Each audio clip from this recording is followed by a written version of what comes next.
नमस्कार दोस्तों, मैं हूं मुकेश रावत और आप देख रहे हैं ढोल टीवी। दोस्तों, आज हम आपको जिस शख्सियत से मिलाने जा रहे हैं वो किसी परिचय के मोहताज नहीं हैं। वो एक आध्यात्मिक गुरु से लेके एक समाज सेवी हैं और पहाड़ों में स्वरोजगार की एक जन चेतना चला रहे हैं। उनका अपना योगा केंद्र है। वो स्वस्थ जीवन की एक मिसाल है।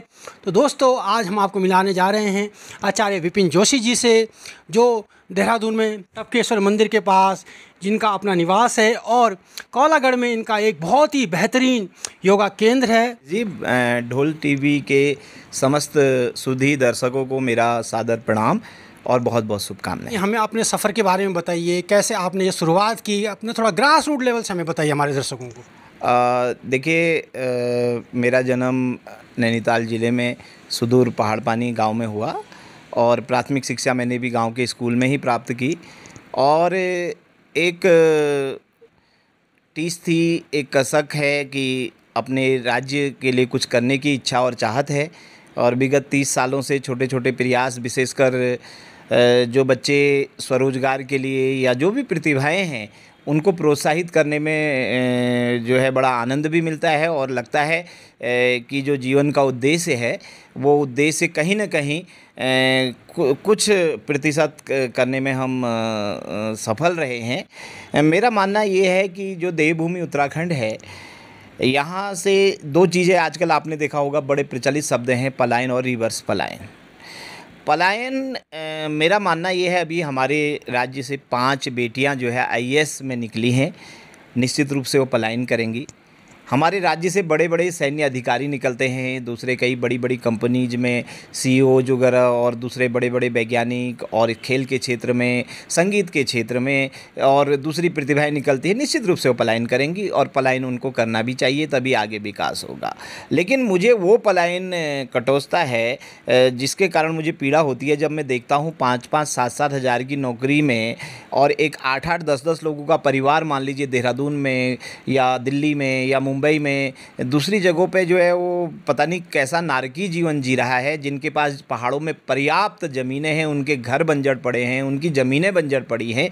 कहीं ना कहीं एक नौकरी में हमारे जो पहाड़ के लोग हैं उनके दिमाग में नौकरी बैठी हुई है, चाहे वो प्राइवेट नौकरी करनी है या सरकारी नौकरी करनी है। सरकारी नौकरी तो आप जानते हैं मुश्किल से जो है 4 से 5% लोगों को भी नहीं मिल पाती है, उससे भी कम 5% से नीचे नीचे लोगों को मिल पाती है। जो 95% लोग हैं वो लोग जो है उसमें से मैं आपको बड़ी हर्ष के साथ, जैसे जो आप जैसे जो प्रगतिशील यूथ हैं, जो अपना काम, आप जैसे मशरूम पे इतना अच्छा काम कर रहे हैं, दूसरे पहाड़ में आपने अपना होम स्टे बना रखा है, दूसरा कई चीज़ें, तो जो अब जागरूक युवा हैं उनका परसेंटेज भी मुझे लगता है कि 1-2% करीब यूथ पूरे उत्तराखंड में जो है अब स्वरोजगार और अपने कार्य कर रहे हैं। तो गुरुजी, आपको क्या लगता है जो पहाड़ से पलायन जो हो रहा है सिर्फ नौकरी के लिए हो रहा है? और भी तो सुविधाएं हैं, पहाड़ में अच्छे स्कूल नहीं हैं, अच्छे स्वास्थ्य केंद्र नहीं है, ये भी एक बड़ा कारण है पलायन का। आपको क्या लगता है? हाँ, देखिए, पहाड़ से पलायन के 3 कारण हैं। एक तो स्वरोजगार का ना होना, दूसरा शिक्षा की व्यवस्था का ठीक ना होना, तीसरा स्वास्थ्य व्यवस्थाओं का ठीक ना होना। अगर ये 3 चीज़ पहाड़ में मिल जाती हैं, जैसे मैं विशेषकर मैं उस तबके के लिए बात कर रहा हूँ जो जिनको नहीं के बराबर नौकरी पैसा मिलता है और वो कहीं ना कहीं एक जीवन को ढो रहे हैं नगरों में आकर के और शहरों में आकर के, और उनके बच्चे भी जो है आज के समय में आप जानते हैं कितना खर्चा होता है, तो बड़ा उनका कठिन जीवन है। तो उनके लिए मेरी सबसे पीड़ा रहती है और मैं चाहता हूँ 2 लोग रिवर्स पलायन करें और कर भी रहे हैं। एक तो जो वो लोग हैं जो ये छोटी छोटी नौकरी कर रहे हैं और इनका स्किल बढ़ा करके ये लोग अपना बागवानी का कार्य करें पहाड़ों में, ये अपना गौ पालन करें, वहाँ पे सौर ऊर्जा से संबंधित जो चीज़ें हैं उनको करें। उसके अलावा बहुत पोटेंशियल पहाड़ में है, जड़ी बूटी उत्पादन है, और उसके अलावा जैसे आप मशरूम उत्पादन कर रहे हैं, मशरूम उत्पादन है, और करने वालों के लिए बहुत कुछ है। लेकिन देखिए, पहले हमें क्या करना पड़ेगा, दरअसल क्या है, उनका स्किल बढ़ाना पड़ेगा। मैंने देखा योजनाएं लोग ले लेते हैं और फिर उसके बाद वो बैंक का ऋण भी नहीं दे पाते हैं, क्योंकि कहीं ना कहीं उनके अंदर टेक्निकल नॉलेज की कमी है, स्किल की कमी है। और एक देखिए 2-3 ऐसी कास्ट हैं हमारे भारत में एक मारवाड़ी समाज राजस्थान से, गुजराती समाज गुजरात से और पंजाबी समाज। 3 लोगों ने, आपने देखा होगा, इन्होंने पूरे विश्व में जो है ये पलायन किया और ये पूरे विश्व में गए और आज पूरे विश्व की अर्थव्यवस्था में इनकी पकड़ है। कई देशों में तो जो हमारे गुजराती भाई हैं, जो हमारे मारवाड़ी भाई हैं और जो हमारे पंजाबी भाई हैं, इन लोगों ये सरकारों को पूरा रिमोट सरकारों का इनके हाथ में है, इतने ही वो लोग स्ट्रॉन्ग और मजबूत हैं। देखिए इन समाजों ने क्यों उन्नति की, इसके पीछे 3 कारण थे। उन्होंने ना तो अपनी भाषा छोड़ी, ना उन्होंने अपनी संस्कृति छोड़ी, ना उन्होंने अपने रीति रिवाज छोड़े, और आपने देखा होगा वो जिस देश में गए उन्होंने वहाँ जा कर के अपनी संस्कृति, संस्कार, रीति रिवाज, परंपराओं को उस देश के लोगों को भी सिखाया। और हमारे उत्तराखंड का एक दुर्भाग्य मैं कहूँगा, एक उत्तराखंडी व्यक्ति जो है, एक तो गढ़वाली बोलने में, कुमाऊनी बोलने में, जौनसारी बोलने में, जौनपुरी बोलने में उसको जो है शर्म महसूस आती है, उसको स्वाभिमान नहीं लगता है।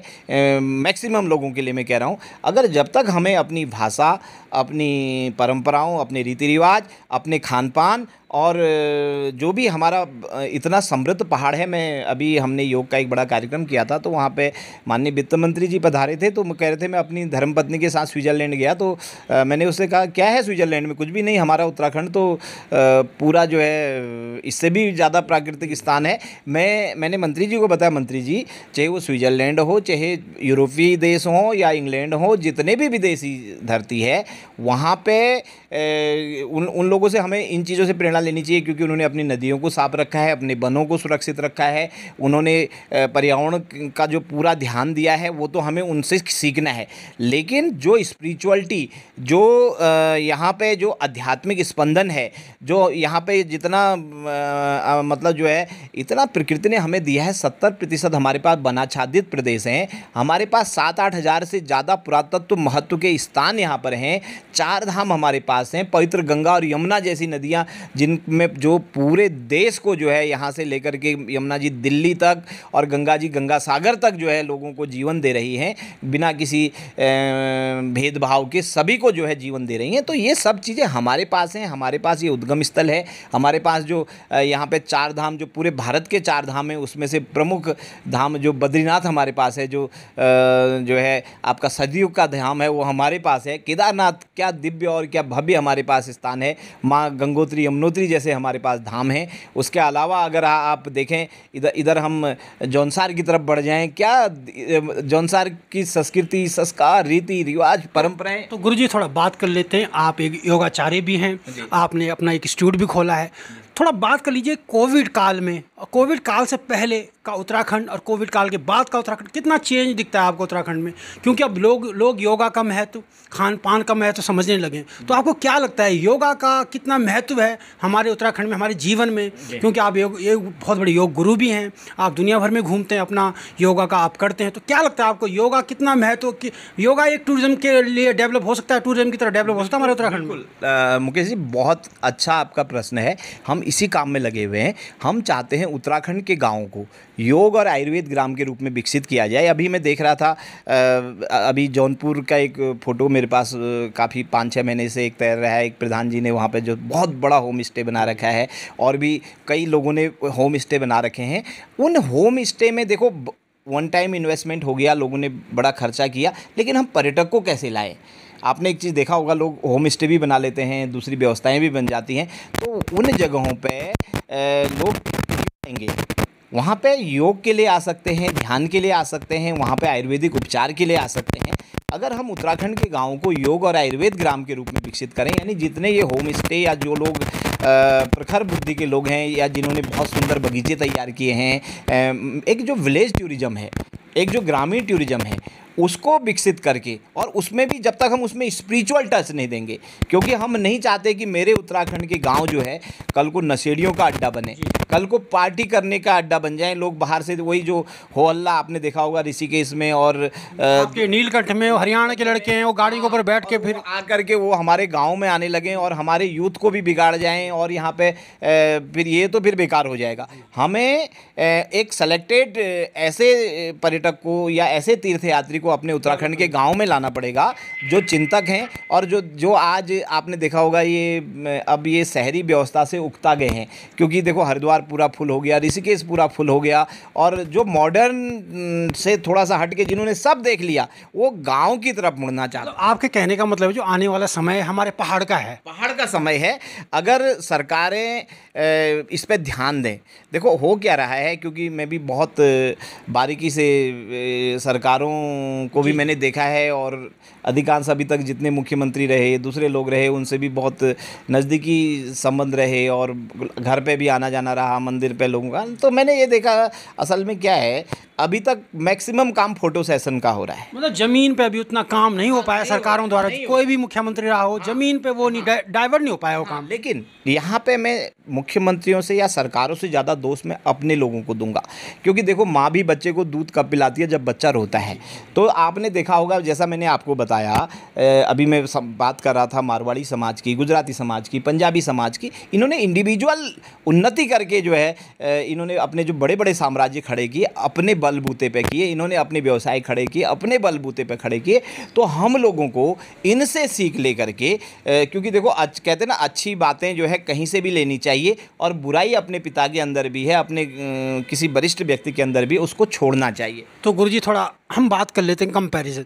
हमारा पड़ोसी राज्य हिमाचल उन्हें कीर्तिमान स्थापित कर रहा है, उन्नति वहाँ हो रही है, बागवानी बहुत अच्छी हो रही है, हम सेम भौगोलिक स्थिति हमारी उनकी, लेकिन हमारा राज्य उनसे कहीं नहीं टिकता इस मामले में। तो आपको क्या लगता है कि हमारे जो उत्तराखंड और हिमाचल में इतना बड़ा गैप है वो क्यों है? देखिए, निश्चित रूप से इसमें कहीं ना कहीं स्किल की कमी है, और एक जो हिमाचल ने उन्नति करी उसके पीछे एक कारण है। वहाँ के जो बड़े बड़े, जैसा मैंने कहा ना, पलायन जिन्होंने किया, फिर वो बाहर स्थापित होकर से उन्होंने रिवर्स पलायन किया। जो बड़े नौकरशाह थे, बड़े जिन्होंने कहीं व्यवसाय किए, बड़े पदों पे जो लोग थे, वो सब वापस आकर के उन्होंने बड़े बड़े बगीचे लगाए, अपनी भूमि को आबाद किया। वो शहरों में नहीं बसे, अधिकांश लोग गाँव में बसे, और उससे दूसरों को प्रेरणा मिली। थोड़ा एक बात भी कर लेते हैं, हिमाचल जो वहाँ का जो पॉलिटिकल विल पावर है बहुत स्ट्रांग है। आप देख लीजिए भू कानून वहाँ कब से लागू है, हमारे उत्तराखंड में भू कानून की एक हवा तो उठी, लेकिन फिर ठंडे बस्ते में। आपको क्या लगता है अगर भू कानून यहाँ लागू हो जाता तो बाहर के जो ऐसे लोग हैं जो यहाँ पे माफिया, लैंड माफिया हैं, उन पे लगाम लगती? क्यों नहीं हो पा रहा है ज़मीन पे, ये कायम क्यों नहीं हो पा रहा है ऐसा? निश्चित रूप से राज्य गठन के साथ ही यहाँ पे हिमाचल की तर्ज पे भू कानून लागू होना चाहिए था, क्योंकि मैक्सिमम मुझे लगता है कि 50% भूमि तो यहाँ खुर्द बुर्द हो चुकी है। और मुझे दुख होता है, क्योंकि मैं पूरे पहाड़ में घूमते रहता हूँ, मैंने देखा गढ़वाल में, कुमाऊँ में, जौनसार में, जौनपुर में, रवाई में, कहीं भी आप जाइए, जो जहाँ हिमालय दिखता है, जहाँ सुंदर प्राकृतिक भाग हैं, जहाँ पे कुछ संभावनाएं हैं, वहाँ बाहर के लोगों ने ज़मीनें ले ली हैं पहले ही। और कई जगह तो मुझे कम से कम 1 दर्जन से अधिक ऐसे लोग मिले जो ज़मीन जिनकी थी आज वो अपनी ही ज़मीन पर चौकीदारी कर रहे हैं। बिल्कुल बिल्कुल। वो बाहर का जो व्यक्ति है, उसने जो है उसकी ज़मीन खरीद करके उसने उस समय रिजॉर्ट डेवलप कर दिए हैं, और औने पौने दाम में उस समय उसने उनकी जगह ली। अच्छा, उस व्यक्ति ने उस पैसे को उड़ा दिया, और आज उसकी परिस्थिति ये है कि वो अपनी ही भूमि पे जो है चौकीदार बन करके अपनी भूमि में चौकीदारी कर रहा है। इससे बड़ा दुखद पहलू कुछ हो नहीं सकता। तो इसलिए अभी भी जो ज़मीन बची हुई है, इसके लिए कठोर भू कानून बनना चाहिए। और उसके अलावा मैं आपको बताऊं, जैसे हमें सबसे पहले सरकार जो है, सरकार को चाहिए हमारे जो यूथ हैं, हमारे जो बेटी बेटियां हैं, हमारे जो नौजवान हैं इस उत्तराखंड के, उनका स्किल बढ़ाने के लिए ज़रूरी नहीं है कि वो सरकारी नौकरी ही दे।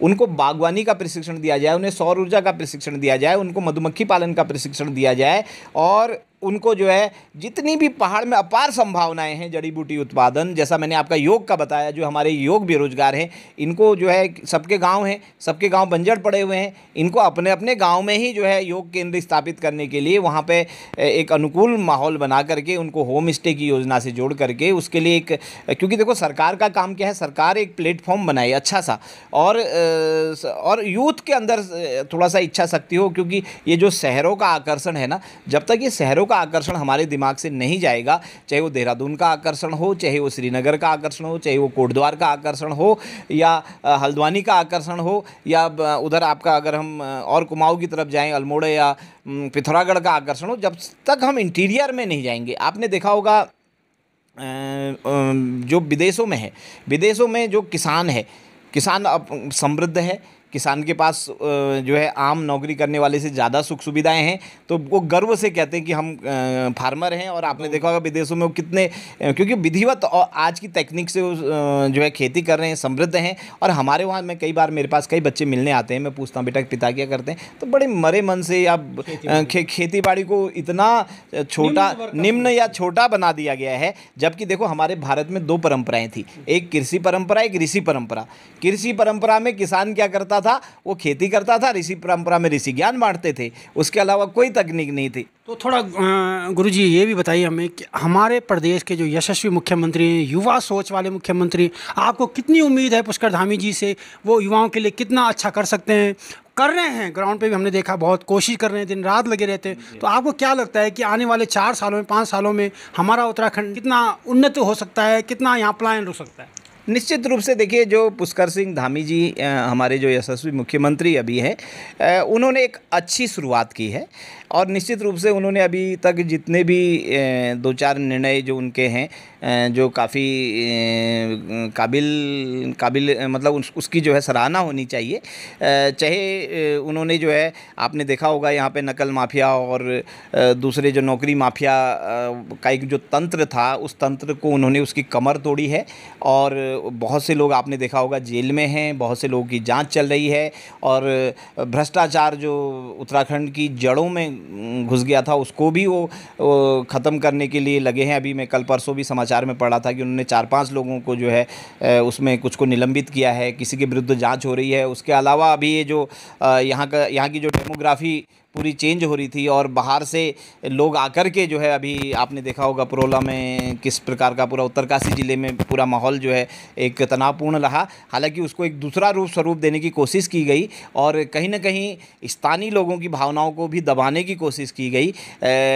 अब वो कहीं ना कहीं राष्ट्रीय परिप्रेक्ष्य में, चूँकि वो एक अलग टाइप का मामला बन रहा था, शायद इन कारणों से सरकारों को भी एक उनकी अपनी बाध्यता होती है। लेकिन उसके लिए भी जो आगे यहाँ पे जो समान नागरिक संहिता कानून आने वाला है, जिसका ड्राफ्ट बन गया है, वो भी एक बहुत सराहनीय। मुख्यमंत्री जो पुष्कर सिंह धामी हैं, युवा हैं, ऊर्जावान हैं, और कहीं ना कहीं उन्होंने एक अच्छी शुरुआत की है।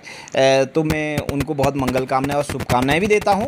और मुझे विश्वास है हमारे देश के यशस्वी प्रधानमंत्री श्री नरेंद्र मोदी जी के पावन नेतृत्व में निश्चित रूप से वो अच्छा कार्य करेंगे। तो गुरुजी, एक आखिरी सवाल, आने वाले 5 सालों में, 6 सालों में आचार्य विपिन जोशी उत्तराखंड को कहाँ देखना चाहते हैं, और आपके जो प्लानिंग है क्या है? देखिए, मैं चाहता हूँ सही मायने में उत्तराखंड में उस दिन मानूंगा जिस दिन मेरे गांव का, अंतिम गांव का विकास होगा, और मेरे गाँव में जगह जगह योग केंद्र होंगे। दूसरे जो है, मैं योग और आयुर्वेद ग्राम के रूप में मैं यहाँ के गाँव को देखना चाहता हूँ। मैं चाहता हूँ यहाँ पर स्पिरिचुअल जो टूरिज़्म है, जो आध्यात्मिक जो टूरिज़्म है, वो गांव-गांव तक पहुँचे, और उस टूरिज़्म के माध्यम से हमारा वहाँ पे शिक्षा का भी स्तर सुधरेगा, वहाँ पर स्वास्थ्य का भी स्तर सुधरेगा, और स्वरोजगार के भी साधन बढ़ेंगे। तो मैं एक समृद्ध और खुशहाल गांव की कामना करता हूं, जब तक मेरे उत्तराखंड का अंतिम गांव जो है समृद्ध नहीं होगा। और यहाँ का हर व्यक्ति, और इसके लिए मैं एक अपील भी करना चाहूँगा अपने राज्य के जो लोग हैं।